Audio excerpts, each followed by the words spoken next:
Քանի տարիա չեն կարողանում ոչ մի բան անեն, եւ երկար մտածելուց հետո հասկացել են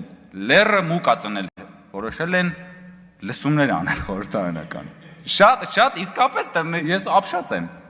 Ոնց կարելի էր sense բան մտքով անցնել։ Ոնց կարելի էր մտածել, ոնց կարելի էր գլխի չընկնել այսքան ժամանակ։ Որ կարելի է լսումներ անել։ Ժողովուրդ, ասենք լսումներ ես անում ու վերջ հարցերը միանգամից լուծվում է։ Եվ ինչ ասում պարոն Մամիջանյան, ասում է լսումների ժամանակ պիտի ելույթ ունենան, ինչ ասեց։ Հասարակության մեջ կարծիք ձևավորող անձինք, տեսնես ովքեր են այդ կարծիք ձևավորող անձինք։ Հա՞։ Մեկը մյուսից անհաջող բանի վարչապետի տեխնացուները, որոնք որ սեփական ռեզյումեի մեջ ուղակի զուտ իրանց կյանքի բանը հաջողության պատմությունը success story-ին գիտեք, որը պետքա լինի խոր ծերության, երբ որ թորներին բան պատմեն։ Ասելու են, որ ինչ որ մի անհուսության պայմաններում, ինչ որ մի հատ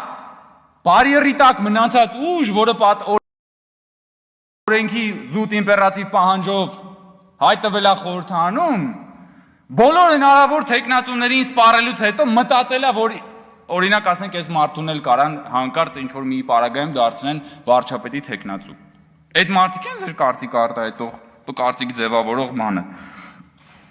Լսումներ են անելու եւ լսումների ընթացքում վերջապես իրանք փաստորեն գնալու են պտտվելու գալու են նույն բանն ասեն։ Դրա համար լսումները ո՞րն է, ասենք դրա փոխարեն կարելի էր ուղղակի գալ նիստերի դահլիճ, նիստերին մասնակցել, կառավարության հարց ու պատասխանի ժամանակ վարչապետին հարց տալ։ Այդ ժամանակ ավելի շատ դիտումներ կունենայիք, այդ ժամանակ ավելի շատ մարդ կլսեր ուղղակի ձեր բովանդակություն, Ժորժ ջան։ Ես պատկերացնում եմ, թե ինչա տիրելու էստեղ։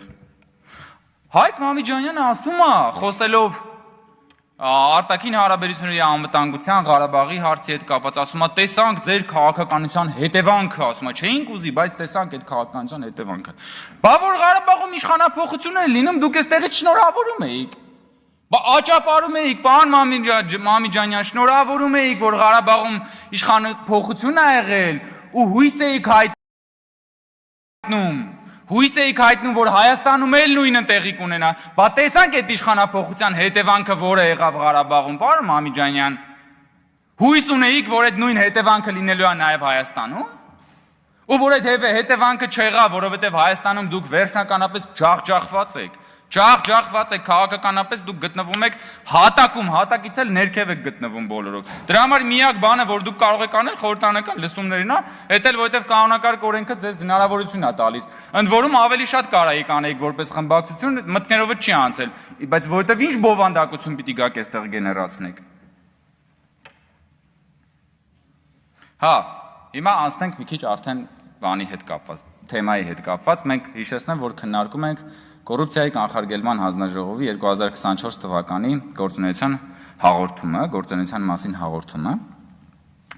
եւ Տիկին Գրիգորյանը նկատեց իր ելույթի ժամանակ, էլի աճապարեց դա նկատելու համար, որ քաղաքացիական պայմանագրի ավելի քիչ падգամավորներ կային այդ պահին, որովհետեւ ընդմիջումը նոր էր ավարտել, ինքը արագ եկել էր, որովհետեւ պիտի ինքը ելույթ ունենար։ Հիշեցնեմ, որ Տիկին Գրիգորյան, հիմա եկեք արձանագրենք, որ դուք ընդամենը 2 հոգով եք նստած։ Ձեր ամբողջ խմբակցությունից ընդամենը 2 հոգով եք նստած։ Բա եթե հիմա գանք ձեր տրամաբանությամբ, սա է ձեր վերաբերմունքը կոռուպցիայի կանխարգելման հանձնաժողովի եւ ընդհանրապես հակակոռուպցիոն քաղաքականության նկատմամբ։ Բայց ես ձեր համար նորություն ունեմ, Տիկին Գրիգորյան։ Այն որ դուք այս հարցով այստեղ հնարավորություն ունեք խոսելու այս թեմայի շրջանակներում, դա շնորհիվ քաղաքացիական պայմանագիր խմբակցության է, որը որ օրենքի մեջ փոփոխություն է արել եւ կոռուպցիայի կանխարգելման հանձնաժողովը այսուհետ հանդես է գալու տարեկան հաղորդմամբ։ Ու դա է մեր նաեւ այդ թվում մեր վերաբերմունքը բանի նկատմամբ, հակակոռուպցիոն քաղաքականության նկատմամբ։ Տիկին Գրիգորյան, քանի որ դուք այդպես շարք եք նկարագրում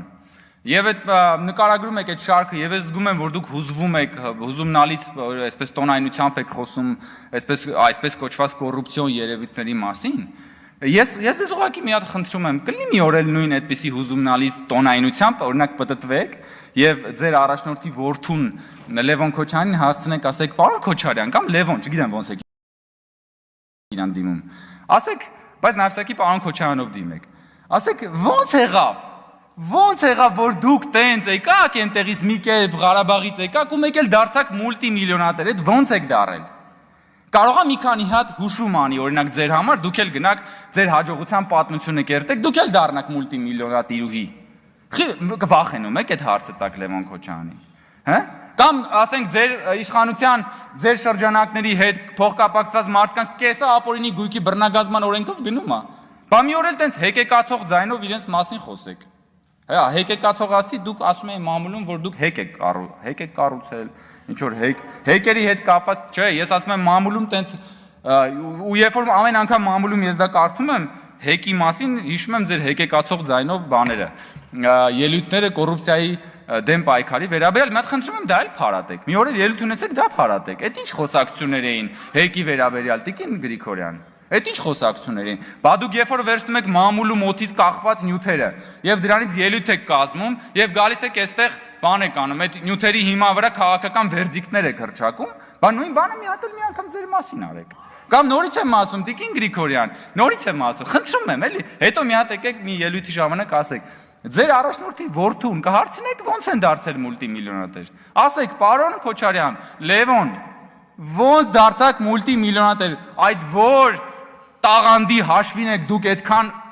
հաջողակ դարձել, երբ որ ձեր հայրիկը Հայաստանում 10 տարի հանդիսանում էր ուրեմն նախագահ։ Ո՞նց եք դուք դարձել այդպես բան։ Այդ որ խոսում եք բաներից,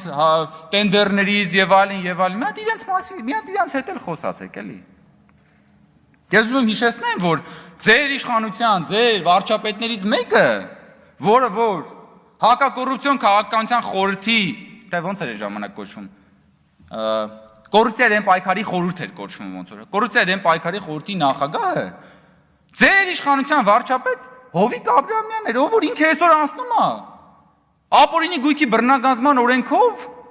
միլիարդների հասնող բանի կարողության մասին է խոսքը։ Բա մի օր իրան էլ հարցրեք։ Գնացեք այդ դատական բաների ժամանակ, պրոցեսների ժամանակ մի օր իրան հարցրեք։ Եվ քանի որ Տիկին Վարդանյանը, չէ, Քրիստինե Վարդանյանը, ինքը գնաց եւ անդադ խոսում է կանանց վերաբերյալ, կանանց ուրեմն նկատմամբ հոգացության մասին, շատ լավ, բայց ես չեմ կարողանում ուղղակի չհիշել այն բանի մասին, որ նույն Քրիստինե Վարդանյանը ժամանակին հարձակվել էր Իմ քայլը խմբակցության պատգամավոր հղի Սոնա Ղազարյանի վրա։ Ես ուզում եմ հասկանալ, դա ինչի շրջանակներում էր ինքը հարձակվել։ Ինչ գործողության շրջանակներում կարելի է հարձակվել հղի կնոջ վրա։ Եվ դա արդարացնել, օրինակ ինչ էր դա, քաղաքական ակցիա, ահաբեկչության փորձ, ինչ էր դա, այսինքն այդ շրջանակներում, երբ որ դուք հարձակվում եք հղի կնոջ վրա, դա կարելի է արդարացնել, որ գալիս եք այստեղ ցես մեծ խոսում եք կանանց իրավունքների պաշտպանությունից։ Շատ լավ բեմա ձեզ նայեք, բա դուք ինչ եք արել այդ կանանց իրավունքների պաշտպանության համար։ Թե դա վերաբերում է միայն այն կանանց, որոնք որ ձեր հետ մտերիմ են։ Թե մարդու իրավունքների պաշտպանությունը միայն ձեր սիրելի մարդկանց